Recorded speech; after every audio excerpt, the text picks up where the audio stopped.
Dear Principal of Made Up Elementary School, today we're going to be meeting to go over our 5-year plan of what is the library looking to do.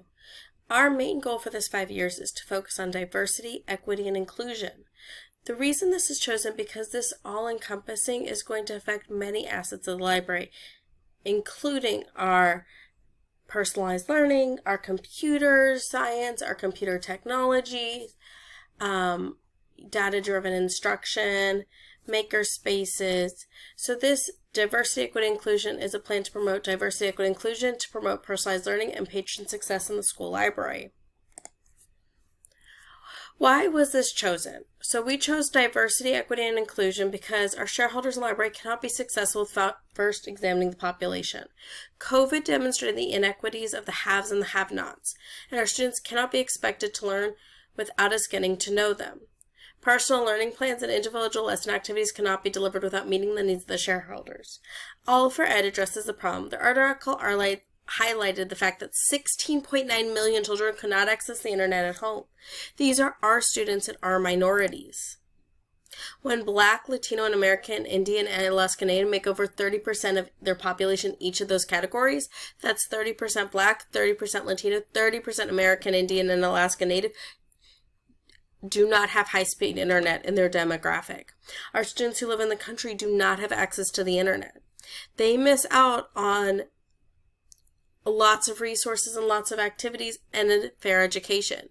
These same populations that don't have high-speed internet do not have a computer. 17% of each of these populations do not have a computer at home. If our students' needs are not being met, they are not providing with exposure to web technologies, educational activities, and a way to find their own voice, these students' education will be stinted. This is a graph that shows you what All for Ed found out. You can see that our annual income between $25,000 and $50,000 is the most impacted for the students who do not have high-speed internet and the households without a computer. This is our population. So what we're going to do for the next 5 years, how are we going to fix this? The first thing we're going to do is we are going to write grants to increase the technology to get devices and hotspots into our students' hands.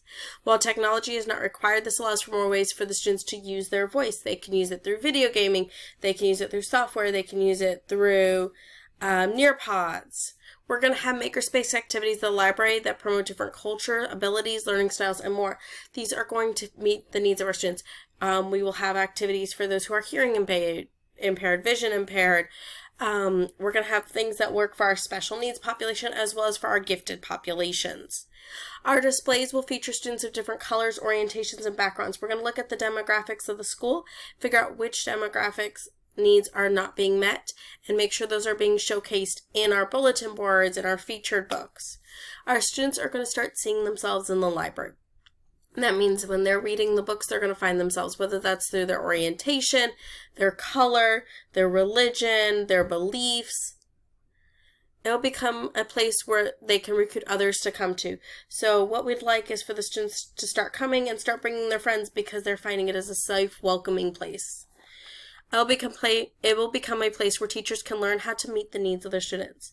Not only is the library for the students, I want to make it where the teachers can come in and they can learn technology skills or makerspace, or we can collaborate lessons so that the students' needs are being met based on what those students' needs. Using that diverse, how are we making this equitable? How are we making it where the students get what they need and we can bridge that gap of poor technology and not having a computer at home? So how are we going to do this? We're going to do it through grants. We're going to be looking at our records through Follett and comparing it to our demographics and seeing what we need. We're also going to be looking at what books are being checked out the most and where do we have a need. We're going to be getting guest speakers. We're going to have makerspace labs.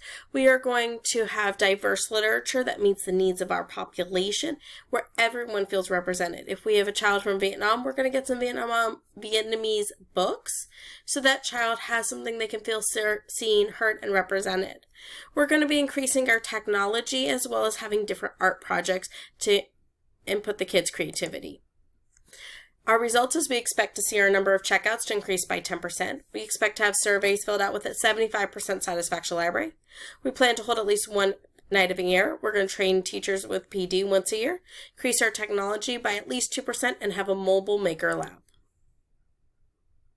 Thank you for your time.